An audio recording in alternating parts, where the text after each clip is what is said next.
Welcome to The Perfect Stool, Understanding and Healing the Gut Microbiome. This is your host, Lindsay Parsons, and today I'll be speaking with Elizabeth Aylor, holistic nutritionist, GAPS practitioner, functional diagnostic nutrition practitioner, and certified strength and conditioning specialist with a BS in kinesiology. As an FDN-P, Elizabeth interprets advanced functional lab testing to uncover root causes behind gut dysfunction, hormone imbalance, and metabolic slowdown. She's worked with A-list celebrities, pro athletes, and recording artists, and thousands of women in their 30s, 40s, and 50s who felt like their bodies just weren't cooperating. Her social platforms reach over 2 million women, and she's been recognized by Goss Magazine as one of the top 100 women fitness influencers on Instagram. But before our conversation, if you haven't yet followed or subscribed to the show, be sure to do so. And if you want to get transcripts of the podcast, pop over to my website, highdeserthealthcoaching.com, and sign up for my newsletter. You'll also get my recently updated free e-booklet, Finding Your Root Cause Through Stool and Organic Acids Testing, when you sign up. And if you haven't yet done my quiz on which stool or functional medicine test would help you get to your root cause, you can find a link in the show notes and take that. Now on to the show. Welcome to the podcast, Elizabeth. Thank you so much for having me today. It's my pleasure. So let's talk about low-fat diets to start. How can they impact women's health and digestion? Wow. Okay. So I see so many women nowadays, we go towards these keto and carnivore diets, and fats have such an important role in our body, even when it comes to making hormones. And when fats get too low too, we have to look at all of our vitamins and minerals in the body. So fat-soluble vitamins are vitamin D, K. We need the healthy fats to absorb them. So when our fats get too low, not only does it impact our body's ability to absorb our fat-soluble vitamins, but it could take a big toll on your health too in terms of your hunger and satiety. One thing a lot of women go towards now is we want to have that body composition change. And we look at these low fat or even low carb diets, but when it looks at creating that perfect balanced meal, fats actually slow down digestion too. So when we're dealing with cravings and low energy throughout the day, when we create this meal that has balanced carbs, fat, and protein, it's going to stabilize your blood sugar. It's going to keep you fuller longer. Then you're going to absorb all those fat-soluble vitamins at that meal, and it's going to make you feel just not getting the cravings in between the meals and really keep you full until that next meal. So talk about feeling satisfied, talk about more energy, blood sugar stability, and then overall, of course, impacting our hormones, which is huge for women over 30. Yeah. And vitamins E and A, also fat soluble, so Yeah, very important too. Yeah. absolutely. Yeah. So do you find that people on the opposite, the, high fat diets like keto and carnivore also are having issues?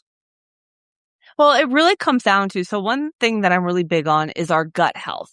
And I find that a lot of women too, that are coming to me are struggling with different gut issues. And maybe we even had something like our gallbladder removed. So maybe you turn towards these higher fat diets, but is our body actually making enough bile to break down the fats in that? So a lot of people may be struggling with weak digestive function, low HCl, low bile production, and maybe you feel nauseous after a meal or the food's sitting heavy in the stomach. So I really look at it more on that gut health perspective because everybody's body is different. If you have no gallbladder and you don't have right pancreatic enzymes and you're not breaking down the bile, keto and these high fat diets may work for one individual, while it may make another individual start struggling with either running to the bathroom or having constipation or feeling super heavy or nauseous after those meals as well, which is why our gut health is the key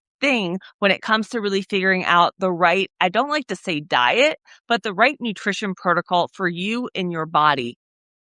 Yeah, I tried keto for like a month maybe, and by the end of it, I started having pains in the gallbladder area. It was definitely not for me.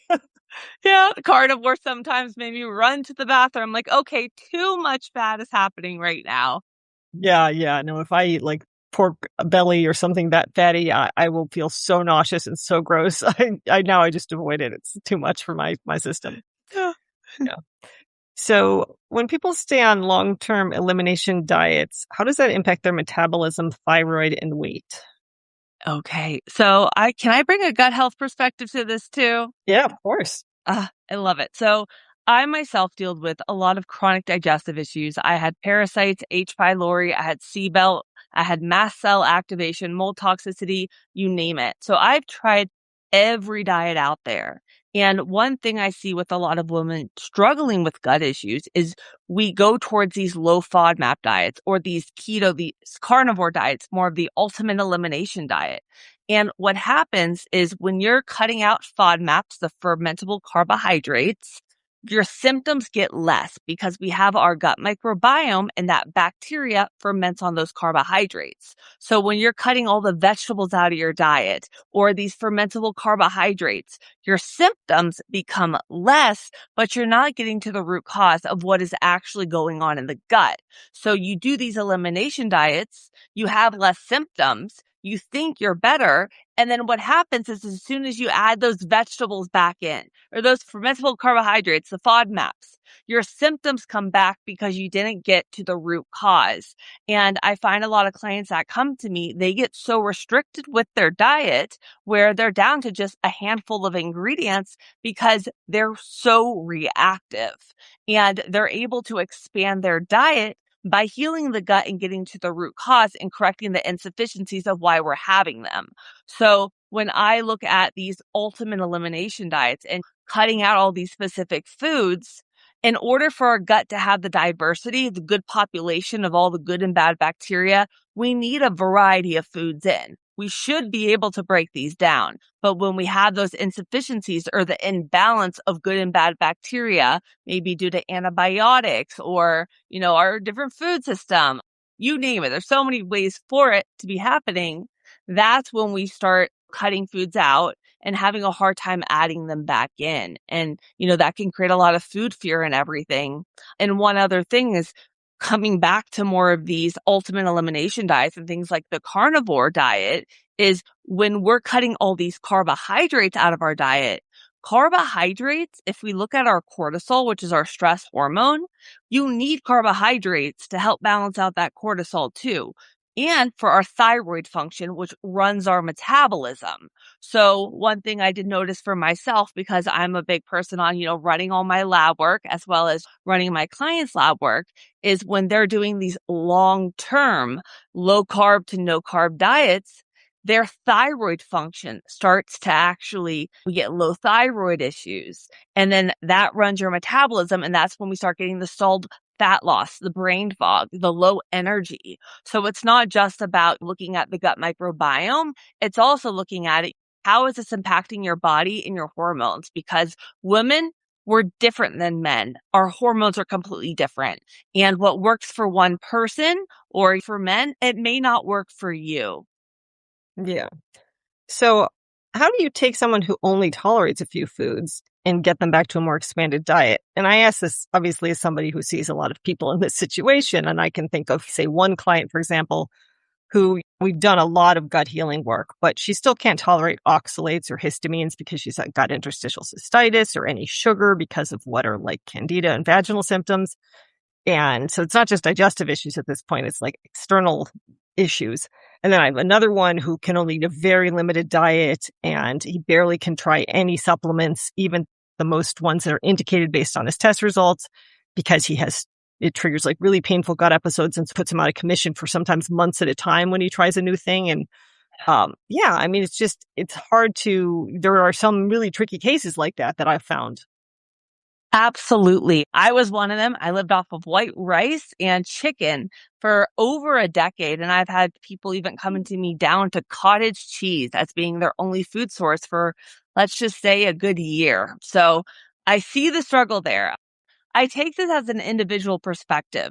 For someone that, like me, that I had the histamine issue. So my nose was running, I had the eczema, my eyes would water. On top of that, I had all the gas, the bloating. I couldn't do probiotics, any vegetables, things would irritate. So when I initially hop on a discovery call with my clients, I ask them so many questions in terms of histamines, our bowel movements, our hormones, and I specifically will run specific tests to figure out what the root cause is. For example, if someone over here has mast cell activation, they're not tolerating a lot of food. Where are we living? Is there a possible mold that we have going on? Were we a C-section and were we on multiple courses of antibiotics? And do we blow up before we even drink water in the morning? And we just had that 6 months pregnant belly and we can't go to the bathroom.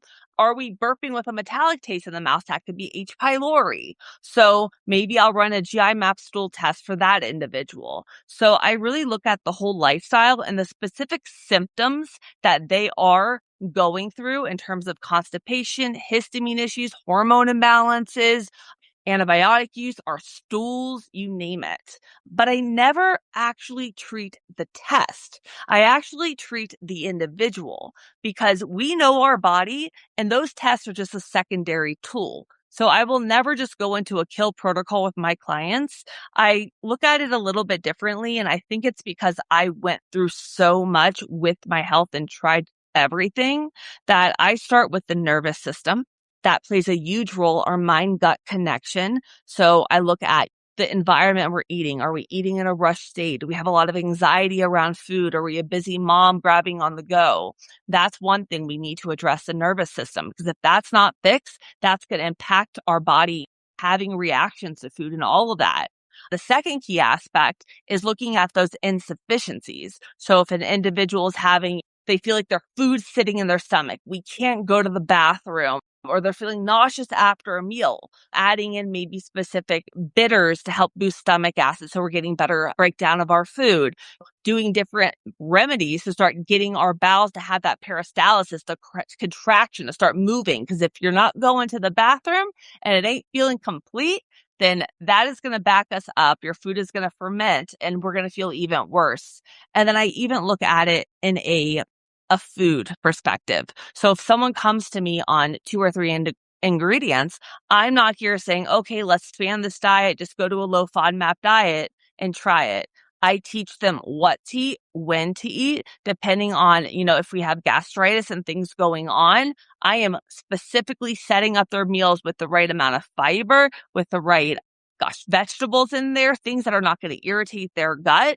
And then we're checking in every single week and we have an in-between messenger. So if they do have an issue, I'm there and I could change what's going on. So it's a very slow step of increasing the food.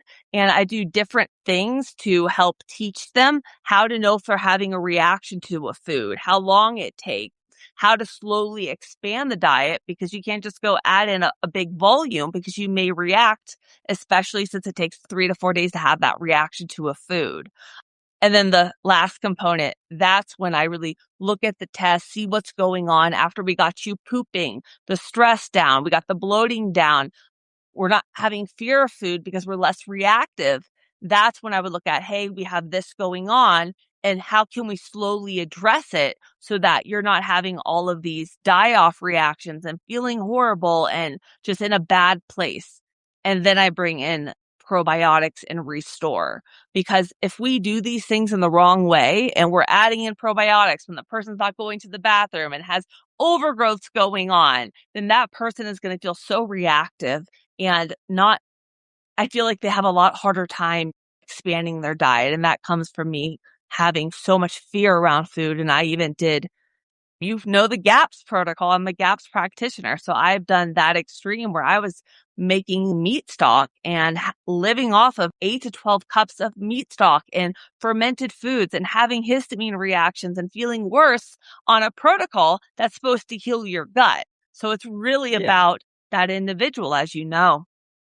Yeah. And you mentioned your history involves mold and MCAS. Can you explain a little bit about what that is and then about your story about mold and how you help people with mycotoxins? Absolutely. So when I was a little girl, I had eczema, rosacea from my head to my toe. I went to every dermatologist. They just put me on steroids and I didn't know what to do. Gut health wasn't a thing back then. And I grew up living in Miami.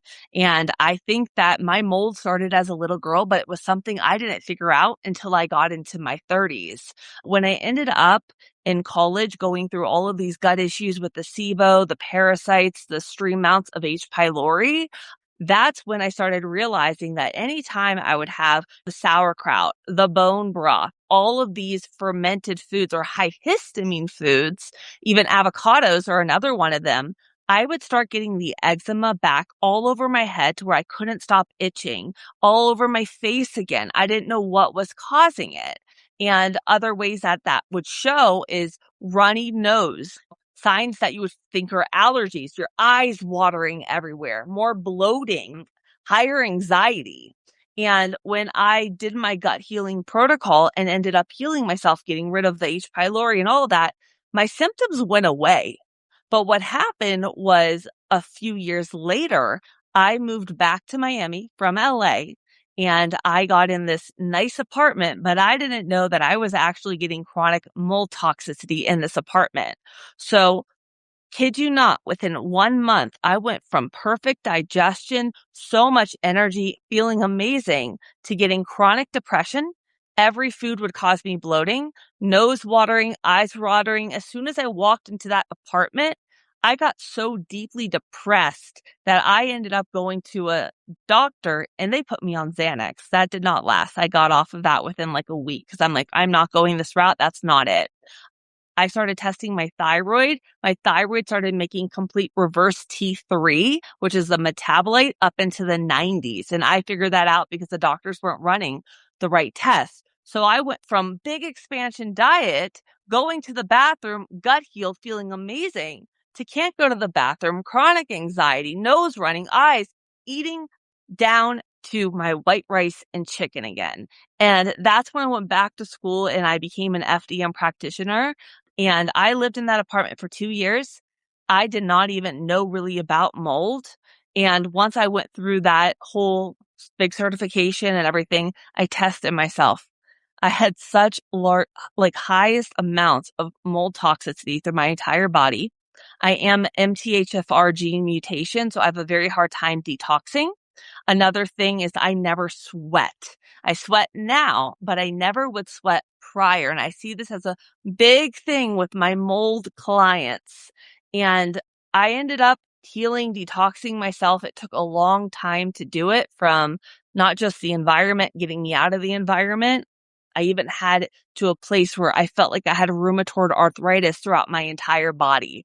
And I say these signs because I see a lot of women come to me. They don't know a lot about mold, but they're like, I have RA. I have all these issues. I'm having histamine issues going on. I don't know if it's my food. I'm doing the bone broths. And it really takes getting to the root cause and figuring that out. And one big thing I do want to bring up too, because I figured out my dad actually had mold toxicity, black mold through his whole body. He's in the construction industry and his health got so bad that they're putting him on prednisone and it's wrecking his immune system. And they didn't even know what was going on with him. So I figured that out. And I just see so many women that don't understand why they're having all these health issues, even though they're eating the cleanest diet. But one thing I wanted to say is when it comes to testing for mold toxicity, I like to run 2 tests for my clients. Number 1 is I always do a myotoxin test. I love doing it through urine so I can see, what the different levels we have of mold in the body if they are present. But the second thing is I love doing an oats test because you could be living in mold or we could be colonized by mold.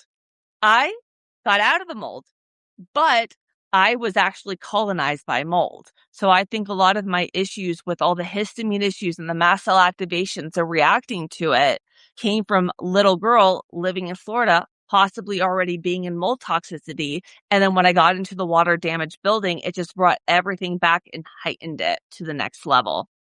Hey, this is Lindsay here, just letting you know that if you're tired of dealing with digestive issues like bloating, indigestion, soft stool, diarrhea, constipation, reflux, IBS, IBD, or the numerous health conditions that come about when your gut is off, like brain fog, weight gain, UTIs, fatigue, mental health issues, or complex conditions like fibromyalgia and ME/CFS, that's my specialty. With my 3 or 5 session gut health coaching packages, we'll discuss different stool and functional medicine tests to find out the root cause of your symptoms.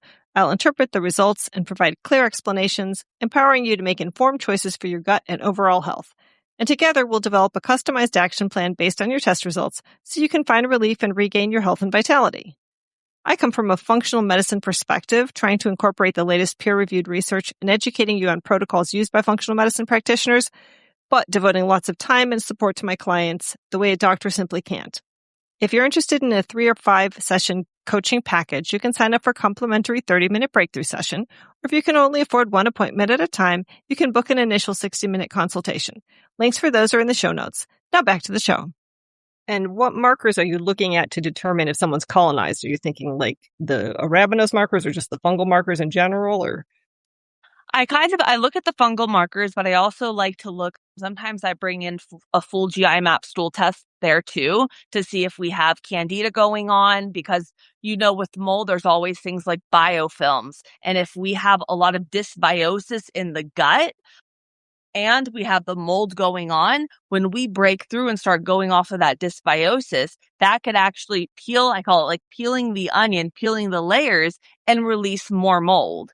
You could get your testing done again after doing like a kill protocol. So you had DREP and candida and all of that, and your numbers could be even higher because now we're opening up the biofilms and bringing out those extra layers as well. So you're primarily looking at the oat to see if there's candida and gut involvement as well. Yes, I do a GI map stool test typically when I also do the mold test too. Okay. So I've become a reluctant mold practitioner because now that I started testing it, I find it like 80% of the people actually have it. Well, there's people who are more and less sensitive, of course. So I've noticed that there are practitioners who very much believe that you have to take antifungals to get rid of it. And then there's practitioners who believe that binders are sufficient. I'm curious where you fall on that spectrum. Yes. Number one, always coming back to it, I work on first getting our lymphatic system open, getting us sweating again, getting our bowels moving, getting our body able to not be reactive to food. That is my number one first before we go into anything. And then I also love to see if we have that MTHFR gene mutation, because that impacts our body's ability to even detox. When it comes to that, depending on what type of mold we have and how reactive we are, I go into the binders. Sometimes I will start off with something very simple like a charcoal, but that doesn't get all the different types of mold. But sometimes people can't do the clays and all of that to begin with. So I start very, very low dose on the binder and liver support. I never do one without the other. I'll never throw liver support because that's things can start coming. We got to have the binder in there. And then depending again on how sensitive they are, that's when I go more towards the antifungals. I don't typically go the medication route in terms of like the very hardcore medications out there.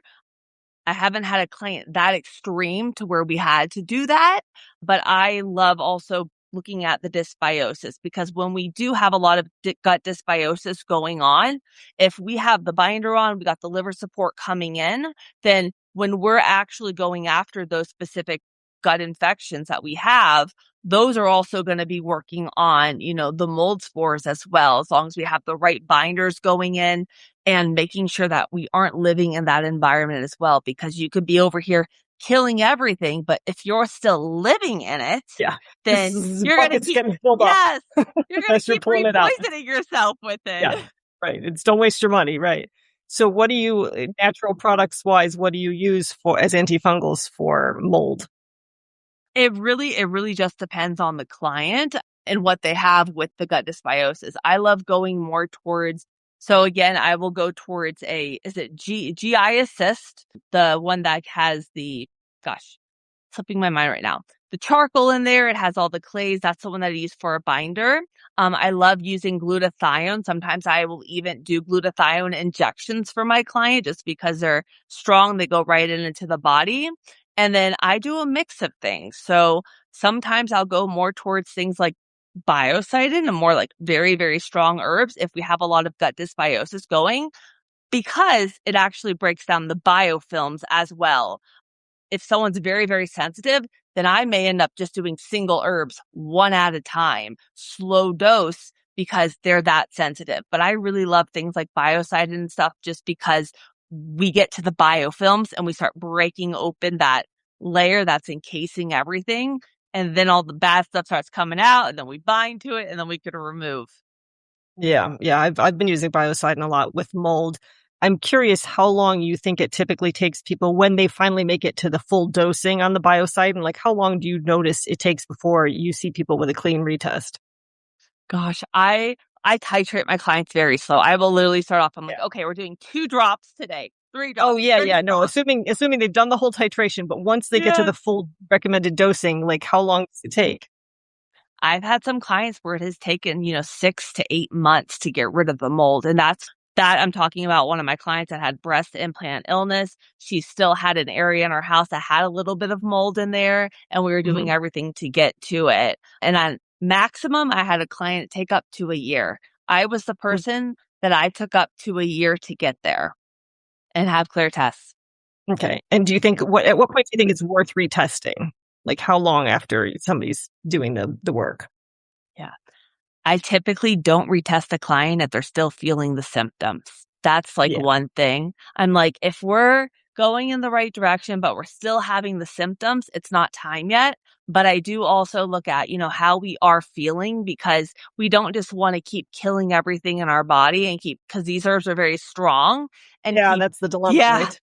Yeah, so it's kind of like, okay, we titrate you in. We see how you're feeling. We make sure that we are supporting maybe with a spore-based probiotic, because that will also start binding to a mold, or a Saccharomyces bulgari. Make sure the elimination's good. We're being able to get more food in. But if we get to a point where we're starting to feel like the opposite, we're starting to feel fatigue and things are going the opposite direction, I may pull back dosage or even take time off and maybe even shift around the herbs. And then I never retest until around at least 6 to 8 weeks off of a protocol, because even if we have gut dysbiosis, I want to make sure that things are coming back. They're coming back. We're retesting. We don't get a false test as well.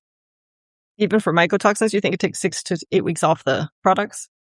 Well, I always do that because I rerun a GI map stool test, because every time I have a client that has mold, they have a lot of gut dysbiosis happening at the same Yeah. time.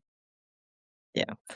Yeah, no, I wish this wasn't the job, but unfortunately it's turned into the job because so many people have it. And I just ran my own mycotoxin test, and I had 3 of them. One of them was Yeah.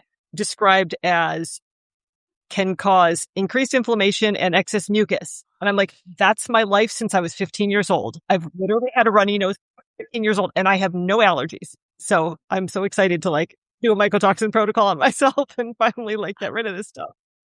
It is, and I really love this company. I think it's called E3. They have a laundry detergent that you could wash your clothes with that actually gets rid of all the mold spores on it. They have candles that you could burn in the house too. They have cleaning sprays too. Everything is super clean, but it gets rid of the mold spores if you are. So I have some clients that they travel a lot. They're in Texas or over here. And I'm like, okay, if we don't have our air filter for a week, let's make sure we got our laundry detergent with us. Or if they work in construction, let's get the clothes off and let's wash it to make sure we're not bringing those mold spores into the house as well. Yeah, no, I think my current house is good, but I've lived in Costa Rica for a year and a half, and mold actually grew on my clothing that I didn't wear. That's how damp and gross it was there. Oh my gosh. I'm surprised you only had 3 types. Well, I mean, I've done rounds of biocidin, and I've done a lot of gut stuff. So I'm sure along the way, some of it got, Help. in binders too. So it's sort of the remainder of what's left, I guess. Yeah. Yeah, that's the fun thing about being in this industry is everything that we learn, we're able to better ourselves and then also help our clients from everything we go through. Yeah. Yeah. I honestly don't think I would come up with it, but I mean, I have to be realistic. I did live in a house where the basement flooded constantly. So before I moved here. So yeah. Gosh. Okay. New topic.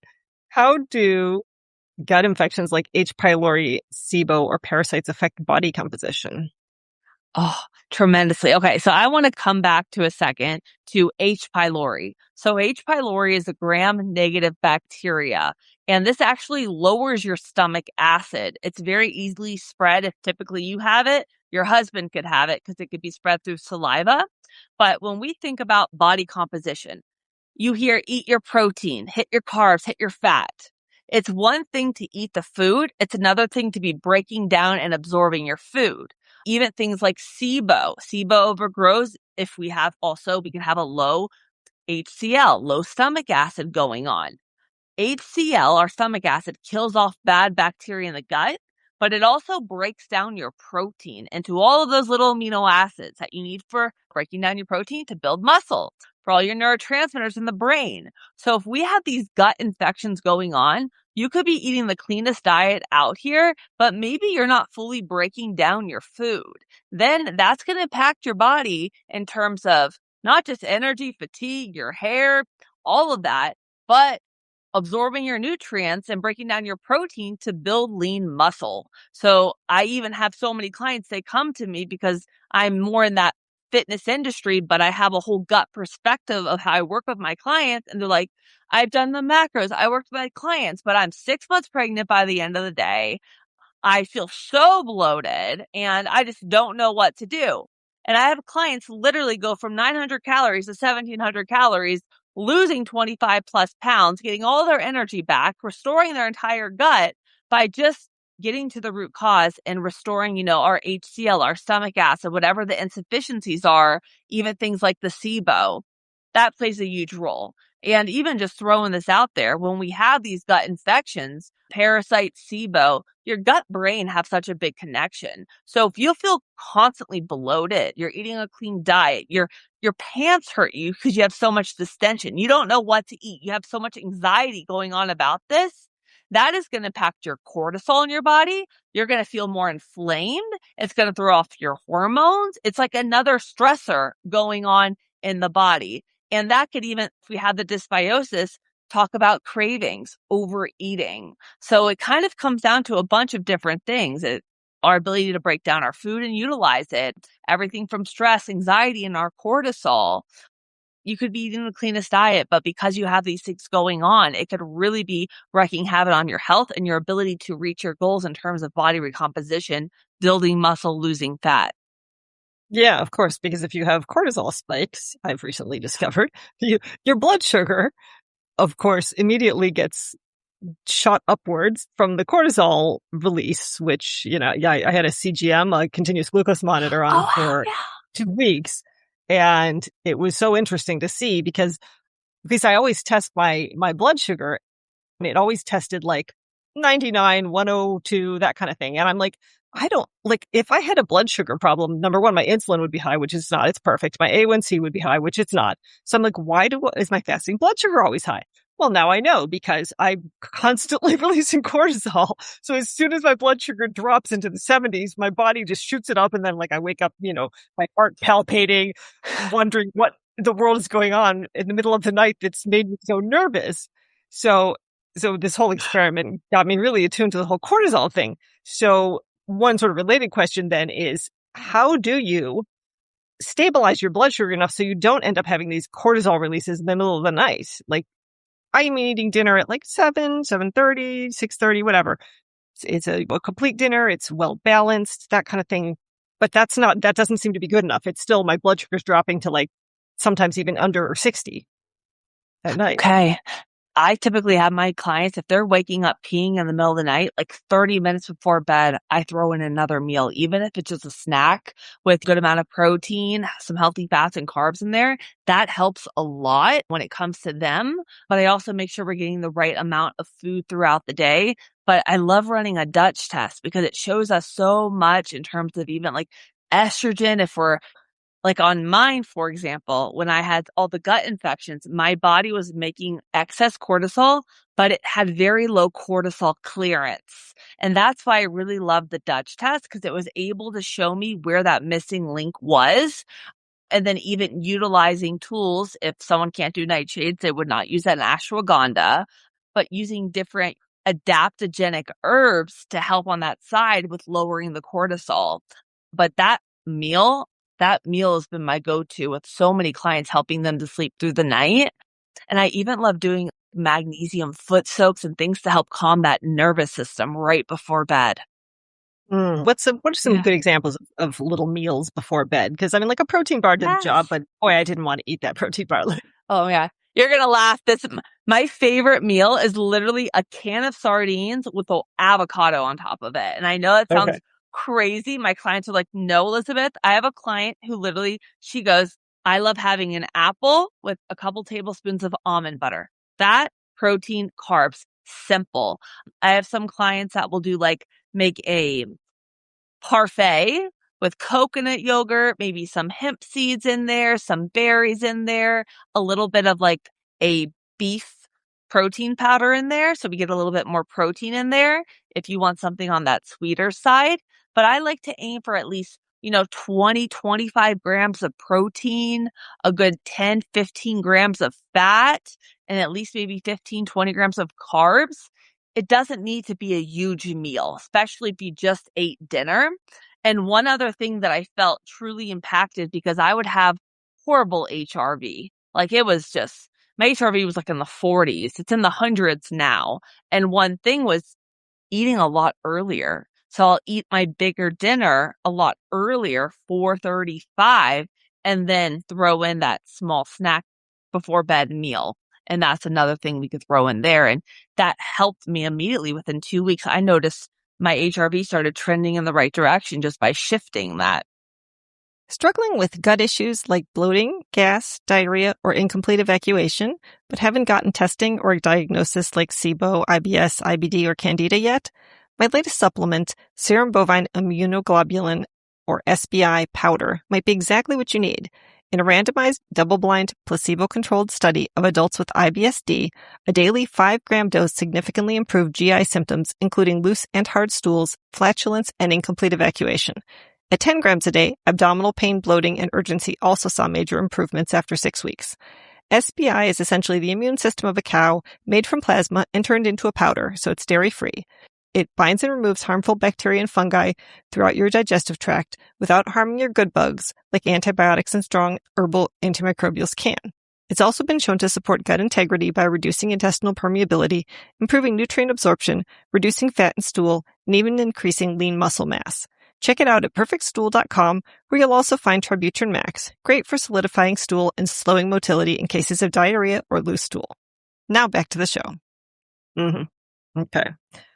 Can you talk a little bit about eosinophilic esophagitis, what it is and its symptoms, and how to heal from it? Absolutely. So EOE, intense swallowing pain, we think of it. And we go to the doctor, and a lot of the times, I had a client with this, and it was so bad, she had to drink alcohol every night just to get through her pain. And what they were doing is they were actually just doing injections right into her throat. She started losing her voice, and they would also try to put her on things like acid blockers and everything. And when you have that EOE, there's a lot of other things going on. She had gastritis, so inflammation in the gut going on, very low stomach acid. So when we have things like that, I looked at the insufficiencies as well as the diet. So more of a GERD diet, we call it, nothing that's going to cause acid. But also, since she had so much inflammation, we had to calm the inflammation while bringing up slowly her stomach acid. So I didn't go straight into things like HCl, because HCl with someone with gastritis or even a lot of EOE, even though we can have low stomach acid, it could actually flare things up more. This is why you never follow anybody else's protocol on social media, because they're not your body and you can make things a lot worse. You need to work with somebody. But we utilize things like bitters. Those were a big one, slowly titrating them up. And then also adding in more meat stocks and aloe and DGLs and things to calm the gastritis going on. She was able to get off of all the throat injections. All of her pain went away within 2 weeks. And she has been completely pain-free for 6 months now. And we did a whole gut restoration. But I even see a lot of people that have acid reflux, because I know that's a very common one for a lot of women too, or the intense swallowing pain and all of that. Is you go to the doctor and they put you on acid blockers, which actually lower your stomach acid even more, when a lot of the times we have low stomach acid to begin with, and that's what's causing a lot of these issues going on. Yeah, I know people. Well, I was on PPIs for 10 years. Yeah. And I think I have pretty low kidney function. It's in the 60s, my eGFR, and I'm pretty sure that's because of that. So definitely not something you should be on long term, those PPIs. 2 weeks, if that may be at the most, but that's it. Yeah. So Is there a way that women should train to better support their hormones versus men? Yes. So I'm going to make this specific for my women 30 plus because we're different in our 30s and 40s going into perimenopause than when we are in our 20s. And the big thing that I always look for is longevity. When we stop the strength training, we are stopping putting that demand on our bones, our ligaments. We want to be able to keep that demand so that we're in our 60s, 70s, and 80s. We can squat, we can lift, we don't get osteoporosis.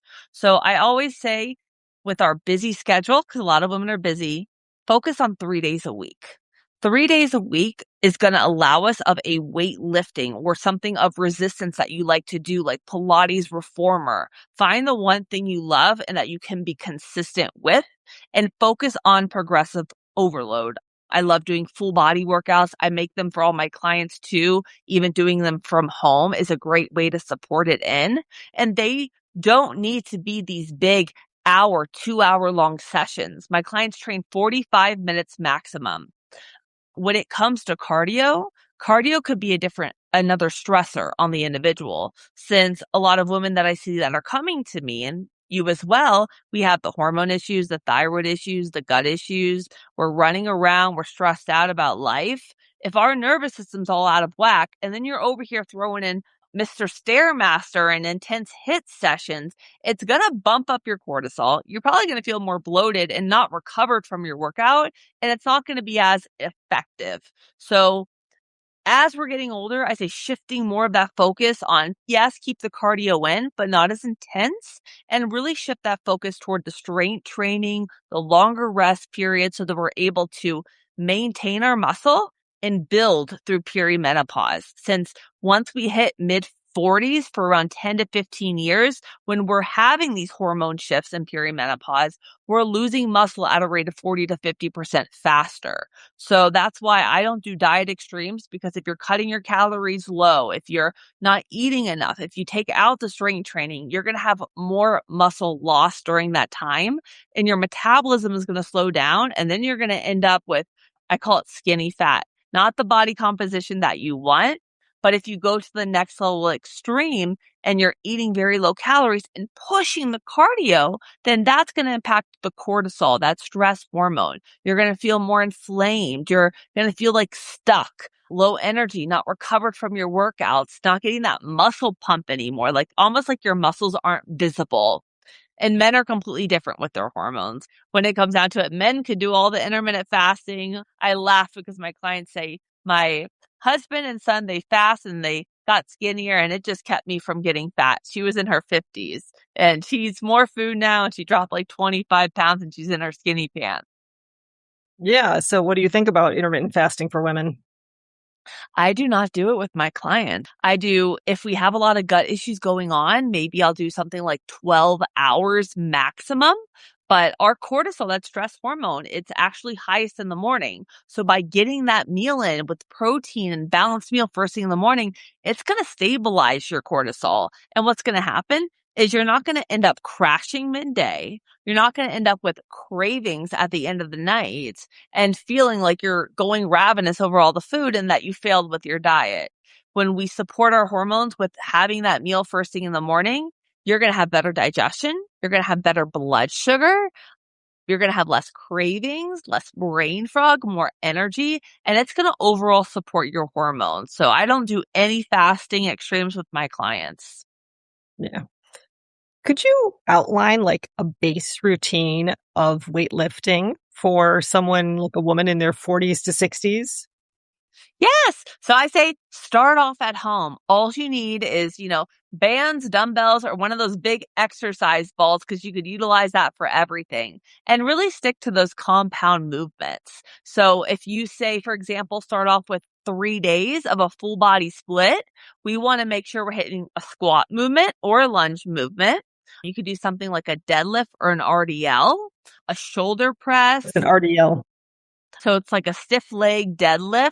So your legs are stiff and then you're keeping the dumbbells really close to your legs. So I really focus on a quad dominant movement, a hamstring dominant movement, a shoulder exercise, a back exercise, and a chest exercise. And then you could throw in a core movement at the end of it, like a plank, and you can just circuit through those 5 exercises. An example would be like you can do squat, you can do a stability ball hamstring curl. That's another really good one. You can lay down on your stability ball and do a chest press. Then you can stand up. We can do shoulder press or an Arnold press, and then do a bent over row. And you could circuit through all of those and then finish off with a plank. And that's going to hit your full body. When you're just sticking to isolated exercises like bicep curl, tricep extension, you're not getting as much bang for the buck because you're working one muscle, as opposed to when you are doing a multi joint movement, something like a shoulder press, you're hitting, your biceps and your triceps as you're going up and you're coming down, and you're hitting your shoulders. And if you're standing, you're getting your core engaged. So you're hitting so many things at once. I call it more bang for the buck. It's more of an effective workout. What did you say? There was an Arnold press, was it? An Arnold press. So it's your hands are in front and then you bring them up and around. So it's hitting all 3 heads of your shoulders, your front, your laterals, and your rear delts just in one movement. Oh, okay. Yeah. And you could even, if you're new to this, you could even grab water bottles in your house, like keeping it so simple, because that could be a good weight for you. And then you progress. Maybe you grab a 5-pound weight, slowing down the movement. If you don't want to buy heavier weights, when you slow down a movement, it has more time under tension. So you're going to stimulate muscle hypertrophy by slowing down the tempo. Mm-hmm. Yeah. I listened to Huberman Lab, and it seems like every other week he has on a different expert talking about how one should build muscle. And it's laughable to me because literally one expert will be like low number of reps, to failure. The next one will be like, no, they should be longer. It seems like literally everybody has. So I'm curious, what's your, how many reps to failure, how many sets, etc. Like, what do you think is the best for everybody? Yes. Well, it's really different based off the individual, because if we have things like shoulder injuries or hip injuries or knee pain, I customize all of that to my clients. If they can't go heavy load, then we're going to do isometrics. And, if we have SI joint, we're going to work on TVA to strengthen that. So I really bring that functional and more of like also a PT type approach to it when it comes to building the body. But we need something we could be consistent with too. Because if you're not going to be consistent with the program, it's not going to be effective. But if you're doing a circuit, if we're going from 0 to 3 days a week, if we can get 4 or 5 rounds of that circuit, sticking anywhere from like 10 to 12 reps, with the last 2 to 3 reps being challenging with proper form, that's a really good start point for women. But not these 30-second rest periods. You want to give yourself, 60, 90-second rest so that you're able to lift the same weight going into your next exercise. If you cannot do that, you're not giving yourself enough time to recover from that exercise. That's a big thing. I call it cardio strength training. Yeah. 10 to 12 reps. How many sets? 4 to 5 sets. But it also depends on the style of training. If someone's training 5 times a week and doing single muscle groups, but I'm talking to a baseline of the women just starting out right now for doing like a circuit of those exercises that I mentioned. If we can get in even 4 to 6 rounds of that, you could build up to that with a good, Oh, so are you saying she does one exercise with one muscle, then moves to the next one, and then you're coming back around? So you're starting over. I see. So you can do it as a circuit. If you're short on time, that's a great way to do it. Okay. Yeah. Because I mean, the practicality is when you're in a gym, I go to a gym, you got to get on your machine and then do your sets and get off it. You can't be switching around to machine, or you'd be spending, an hour and a half getting on the machine. Yeah. Yeah. If you're going more toward bodybuilding, you got to look at the amount of exercises and the total volume over the week. So that's why it's so different depending on the individual. But I normally go toward 4 sets, but I train women sometimes into the power with, 5 reps up into around 12 reps for hypertrophy. So we get strength, power, and hypertrophy, but we need the baseline first and we need to build up. You can't just go super heavy because then you're going to get injured. So that's why it's like a really, yeah. Since we normally talk about gut health on the show, I'm not sure that people know what hypertrophy means. You want to define that for folks? Yes, muscle hypertrophy. Think about it as the muscle growing. So if we're wanting to build more muscle size, that's the hypertrophy. Strength is you're getting stronger. Hypertrophy is the muscle is growing in size. Mm-hmm. And different ways of doing that instead of just increasing weight if you have injuries and everything is, slowing down the tempo. And that longer time that muscle is under tension stimulates the muscle growth. Mm-hmm. Yeah, I do find that I start to get limited as I get to higher weights. I start to get some tennis elbow on one side or the other. And so I'm kind of like, it stops me from moving to higher weights. Like I kind of have to pause at a certain point on a number of different exercises. So that's a good idea. Just slow it down and, Yeah. And also making sure you're stretching and all of that, because when we're gripping that heavier weight, all of the gripping is going to create more tightness all in that forearm and everything. So if we're not stretching all of that out, that's going to pull on the elbow. I have a lot of clients that they do the pickleball and they got the tennis elbow going on. Well, yeah, I played tennis, 30 years ago and basically cannot touch a racket for anything other than ping pong. Yeah. Because I will get immediate tennis elbow. Yeah, no, but it's been the left one. It's been the other one more recently. So, yeah. So I did notice, and I assume this is probably your experience too, but just to confirm it, that when I started lifting weights, like it definitely helped with body composition where I wasn't expecting it. Like my belly went down as a result of lifting weights, even though I wasn't doing sit-ups and stuff because I had back issues and I couldn't mess with that area. Yeah, I always say cardio, we're burning calories in the moment, but with the strength training, we're building muscle and improving our metabolism. So you're burning more calories overall. So if we want to burn fat when we're sleeping, we want to have more muscle. And as we're getting older, like I said, muscle starts to kind of go down as we age. So everything that we can do to prioritize our gut health, our nutrition with getting the protein in, and even prioritizing the strength training, that's going to boost your metabolism. And that's going to give you that body composition change that we're looking for. Yeah. No, I had a friend who told me I started lifting weights, I lost 15 pounds, and I know it's been many years that she has not done such a thing. So I was like, yeah, that's proof of concept there for me. Because, I noticed it, but there were other things happening at the same time that all this happened. So I assumed that was what it was, because of course you're going to be burning more. With more muscles, you're burning more fat while you're just sitting there. Yeah. I eat 3,000 calories a day and people are like, you must do cardio all the time. I'm like, no, it's like, I just have a lot. I've been building muscle for over a decade, more than that. It's very gratifying to go and I do the in-body at the gym, and I've done it 3 times now and see the muscle percentage going up each time. Like, it's just a good feeling, and to feel strong. That's really at the end of the day. I have to lift a suitcase and stick it in an overhead bin, and I'm not going to look like some frail old lady who needs the man next to her to help her.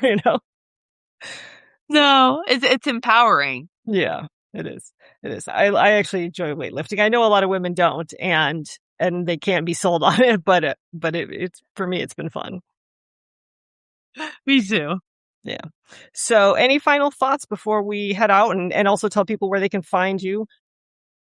Absolutely. If you guys are struggling with any gut issues, I have so much free information out there. You can just type in Elizabeth Aylor Fitness on Instagram and YouTube are my 2 big accounts. Go to my YouTube though, because I have so much on gut health and hormones. And then I know we're going to drop in the show notes. I have some freebies of a masterclass and a meal prep guide, and don't hesitate to reach out if you ever need help.